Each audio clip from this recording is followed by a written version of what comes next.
नमस्कार साथियों, आप सभी का हार्दिक स्वागत है राव सर ग्लोबल स्टडीज में। आज के इस करंट अफेयर्स एनालिसिस में हम चर्चा करेंगे रसिया टू इंडिया बाई ट्रेन। जी हाँ, आज हम चर्चा करने वाले रसिया टू इंडिया बाई ट्रेन बहुत ही रोमांचक ये जानकारी है। इस पे हम देखेंगे कि रसिया और इंडिया कैसे एक लैंड राउट पे काम करने जा रहे हैं, जो इनको बहुत डेडिकेटेड राउट मिलने वाला है और इनके अपने व्यापारिक संबंध और भी स्ट्रांग होंगे। सामान की आवाजाही और बेरोक चलेगी। और क्या ये पैसेंजर ट्रेन भी होंगी? क्या लोग टूरिज्म भी कर पाएंगे? उसका टिकट का प्लान क्या होगा? कैसे क्या इंफ्रास्ट्रक्चर होगा? कौन कौन से देश इसमें शामिल हैं, रास्ते में आएंगे? इस पर हमारा ध्यान रहेगा। आइए हम इसको विस्तार से देखते हैं। जैसा आप देख रहे हैं कि मॉस्को से इंडिया यह राउट है और यहाँ पे फर्स्ट पोस्ट में जो रिसेंट अपडेट है, Russia to India by train, what it could mean for future travel. आने वाले समय में रसिया और भारत अब लैंड से डायरेक्ट जुड़ने वाले हैं बाई रेल कॉरिडोर, और यह लॉजिस्टिक और ट्रेड के सामान के लिए बहुत रामबाण साबित होने वाला है।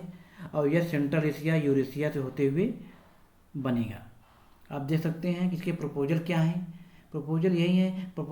अभी के प्रपोजल में इसमें पैसेंजर ट्रेन का अभी तक कोई प्रपोजल नहीं है।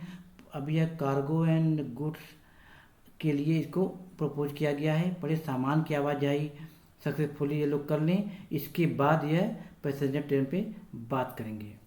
इसमें अभी प्रपोजल में क्या है, इस पर हम चर्चा देखते हैं कि इस पूरे कॉरिडोर का नाम है the international north south transport corridor, INSTC, जो भारत और रसिया को सेंट्रल एशिया और ईरान से होते हुए जोड़ेगा।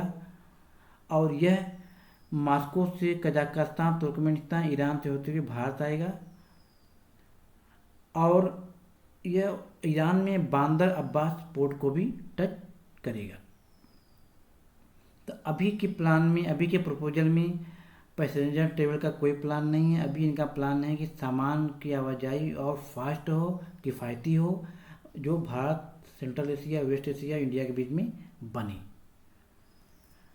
एक्चुअली क्या है कि अभी जो पैसेंजर ट्रेवल के लिए चीज़ें बहुत सारे चुनौतियां हैं, जिसकी वजह से अभी यह फर्स्ट फेज में नहीं पॉसिबल है। जिसकी वजह है कि बहुत सारे देश हैं यूरेशिया में, कि रसिया, इसके बाद Uzbekistan, Kazakhstan, Azerbaijan, Iran, Bharat, इतने सारे देशों के अलग अलग वीज़ा प्रोसेस होते हैं, अलग अलग सिस्टम है, अलग अलग डॉक्यूमेंटेशन है। इसको कैसे ये लोग यूनिफॉर्मिटी में लाएंगे, ये क्या चुनौती है।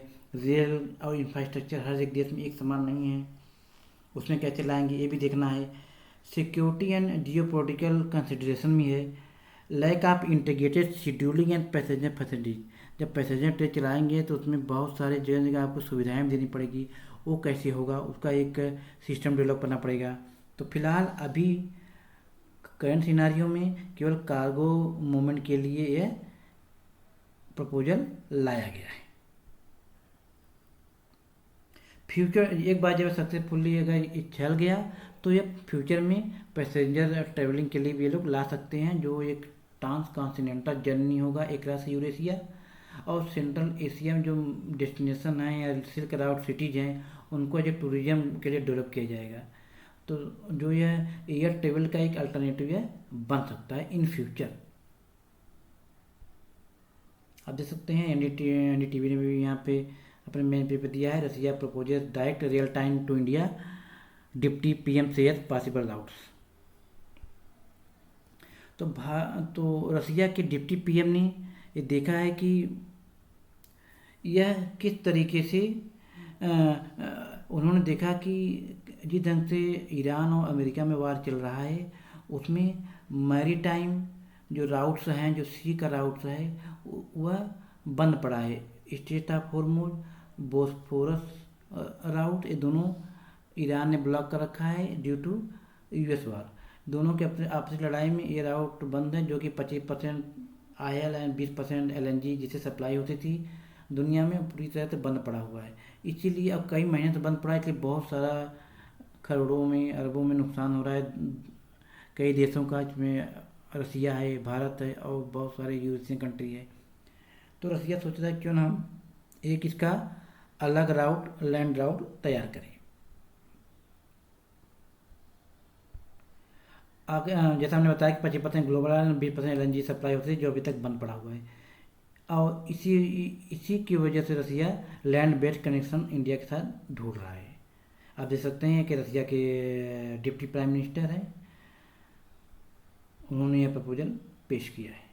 भारत ने भी अपनी आधिकारिक पुष्टि की है कि हाँ, ऐसा प्रपोजल रसिया से मिला है, हम इस पर काम करने जा रहे हैं। हमको भी स्टेट ऑफ हॉर्मुज अदर जो सी एरिया से जो डिस्ट्रप्शन है उसके बचना है, जिससे हमारा बेरोटोक सेंट्रल एशिया और मॉस्को के साथ बिजनेस व्यापार हमारा चलता रहे।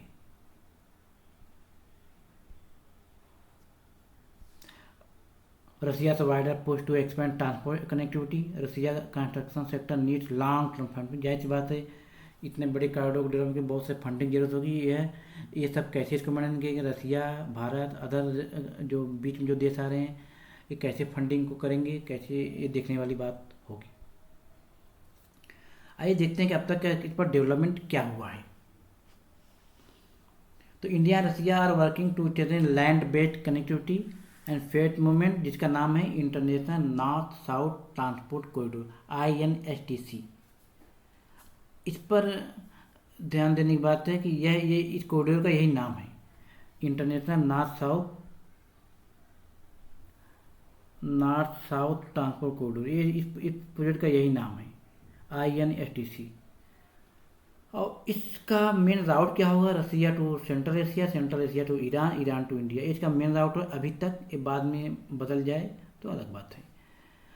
और ये हाइब्रिड मॉडल होगा, depending on the route cargo can travel through a combination of rail plus road plus sea. इसी कॉम्बिनेशन से चलेगा, direct Moscow to India train का राउट नहीं है। What is the INSTC? INSTC क्या है? यह इसी कॉरिडोर का नाम है जो multi modal transportation network design to connect India to Iran, Caspian sea region, Russia, northern Europe. इसकी सबसे पहले शुरुआत हुई थी, इनिशिएटिव लिया गया था भारत, ईरान और रसिया के थ्रू 2000 में। तब से 26 साल हो गया, अभी तक भी यह इम्प्लीमेंट नहीं हो पाया है। तो कितना बड़ा प्रोजेक्ट है, कितनी बड़ी चुनौतियां हैं, आप समझ सकते हैं। बट इसके मेन ऑब्जेक्टिव क्या है, reduce transportation time, reduce logistic cost, improve India Russia trade, create an alternative to traditional maritime routes, strengthen India connectivity with Central Asia, Eurasia. ये सब इसके मेन चीज़ हैं कि ट्रांसपोर्टेशन टाइम कम होगा, logistic cost होगा, shipping cost, insurance cost कम होगी, India Russia के बीच में एक अच्छा ट्रेड इंप्रूवमेंट होगा, और ट्रेडिशनल जो सी राउट है, मेरिटाइम राउट होगा, तैयार, एक अल्टरनेटिव तैयार हो जाएगा, जिससे भारत, सेंट्रल एशिया और यूरेशिया का एक अच्छा प्रगाढ़ संबंध बनाने का मौका मिल पाएगा। How could Russia India connectivity work? एक काम कैसे करेगा, Russia to Caspian Sea, Iran, Chabahar, India. Chabahar जो ईरान में पोर्ट है, बहुत ही इंपॉर्टेंट पोर्ट है। यह इसका राउट होगा, रसिया से कैस्पियन सी है, कैस्पियन से Iran, Iran Chabahar, Chabahar port से इंडिया में आ जाएगा। The exact route depend on the cargo infrastructure and political circumstances. Important distinction, Russia to India is not currently a simple direct passenger train. हाँ, ये ध्यान दें कि रसिया टू इंडिया डायरेक्ट कोई ट्रेन नहीं चलने वाली है, यह इस तरीके से जैसे मतलब रेल, रोड एंड सी का एक कम्बिनेशन होगा। अब ये भारत के दृष्टिकोण से इंपॉर्टेंट क्या है, रिड्यूसिंग डिपेंडेंसी ऑन द सी राउट। जाहिर सी बात है, भारत और रसिया दोनों सी राउट का एक अल्टरनेटिव देख रहे हैं, मई टाइम का ट्रांसपोर्टेशन का अल्टरनेटिव देख रहे हैं, जो उनको ये लैंड लिंक्ड कॉरिडोर से मिल जाएगा।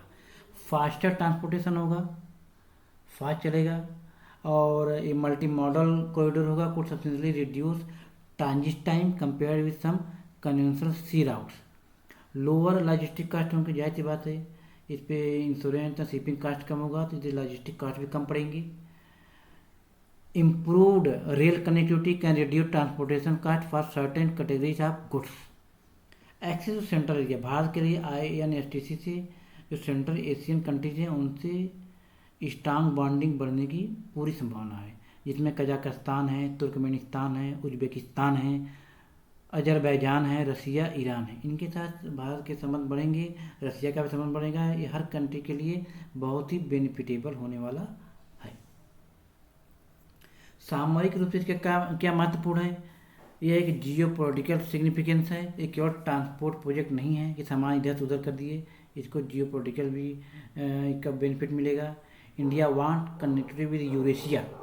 ध्यान दीजिए, जो इंडिया पाकिस्तान सेंट्रल एशिया का राउट है ये बहुत सेफ नहीं है, इसमें बहुत सारे पॉलिटिकल रिस्ट्रिक्शन है, बीच में पाकिस्तान है तो कभी भी रास्ते को डिस्टर्ब कर सकता है, ब्लॉक कर सकता है।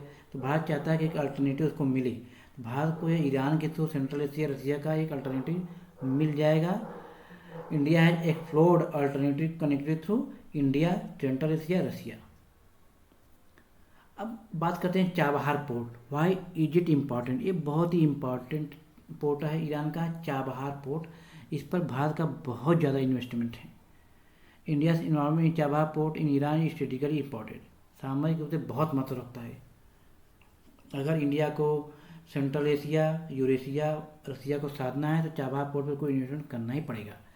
Chabahar provide India with an opportunity to access India, Iran, Afghanistan, central Asia. यही एक अल्टरनेटिव राउट मिल जाएगा पाकिस्तान को छोड़ते हुए। जो मैंने पहले बताया, पाकिस्तान में राउट का अल्टरनेटिव यही बनेगा, ईरान, अफगानिस्तान, सेंट्रल एशिया। अब इंडिया रसिया में ट्रेड क्या क्या है जो चल रहे हैं अभी? एनर्जी है, फर्टिलाइजर्स हैं, फार्मास्यूटिकल्स हैं, मशीनरी है, एग्रीकल्चर प्रोडक्ट्स हैं, केमिकल्स हैं, मेटल्स हैं, इंडस्ट्रियल गुड्स हैं। इतने सारे ट्रेड बिजनेस अभी इंडिया और रसिया में चल रहे हैं। अगर ये land corridor project successfully develop होकर इम्प्लीमेंट हो जाता है तो इन सब में बहुत ज़बरदस्त बढ़ोतरी होगी और दोनों देशों के लिए कि इकोनॉमी के लिए बहुत फायदे वाला काम साबित हो सकता है। और भारत को यूरेशिया, सेंट्रल एशिया में भी इंगेजमेंट मिल जाएगी। आज आइए देखते हैं जियो पोलिटिकल इंपॉर्टेंस क्या होंगे। रसिया चाह रहा है कि उसको ट्रेड राउट मिले, अल्टरनेटिव ट्रेड राउट, सी का ट्रेड अल्टरनेटिव मिले। वो चाहता है कि एशियन मार्केट में उसकी एंट्री हो, इंडिया के साथ उसकी बिजनेस और बढ़े। वो चाहता है कि यूरोपियन ट्रांसपोर्टेशन पे उसकी डिपेंडेंसी कम से कम हो। भारत क्या चाहता है कि स्ट्रेटेजिक ऑटोनॉमी हो, सेंट्रल एशिया में उसकी पहुंच हो और सप्लाई चेन एक अच्छी सप्लाई चेन मैनेजमेंट हो जो बेरोक टोक आवाजाही चलती रहे सेंट्रल एशिया में, रसिया से सेंट्रल एशिया इंडिया में, जो यह बिजनेस को बढ़ाएगा। Greater trade with Russia and Eurasia. जाहिर सी है कि यह कॉरिडोर डेवलप होगा तो रसिया यूरेशिया के साथ एक ग्रेटर ट्रेड डील मिलेंगे भारत को। ईरान को सबसे ज़्यादा फायदा क्या मिलने वाला है? ईरान बेनिफिट बाई अब becoming an important transit and connectivity hub between south Asia, central Asia and Russia. Iran एक ऐसा हब बन जाएगा, ट्रांजिट हब, जो Russia, south Asia, central Asia के बीच का काम करेगा। यानी कि एक ऐसा हब जो सेंट्रल एशिया से जुड़ेगा, साउथ एशिया से जुड़ेगा और रसिया से भी जुड़ेगा, भारत से भी जुड़ेगा। इसका बहुत ज़्यादा ये फायदा ईरान को मिलने वाला है। अब बात करते हैं चुनौतियों पे। तो इंफ्रास्ट्रक्चर गैप, इतने सारे देश इन्वॉल्व होंगे इसमें, हर देश का जो उसकी इकोनॉमी है, जो इंफ्रास्ट्रक्चर है, एक बराबर नहीं है। अगर रसिया भारत स्ट्रांग है तो बहुत सारे कंट्री छोटे छोटे जिनके इंफ्रास्ट्रक्चर बहुत कमज़ोर हैं, वो कैसे लोग मैनेज करेंगे। कई सारे देशों में पॉलिटिकल इंस्टेबिलिटी चल रही है, जैसे अभी देखिए ईरान का अमेरिका से बात चल रहा है और बहुत सारे जो अदर कंट्रीज उनके बीच में आपस में कन्फ्लिक्ट चल रहे हैं। तो उसमें क्या ट्रांसपोर्ट राउट पे कोई इफेक्ट तो नहीं पड़ेगा, ये भी चीज़ होगा। और देखना है कि फंडिंग, सैंक्शन बहुत ज़्यादा पड़े हुए हैं रसिया एंड ईरान, जो अमेरिका ने लगा रखा है रसिया और ईरान पर, दोनों बहुत सारे सैंक्शन लगा रखे हैं। उसमें बैंकिंग है, इंश्योरेंस है, शिपिंग है, पेमेंट है, इन्वेस्टमेंट है।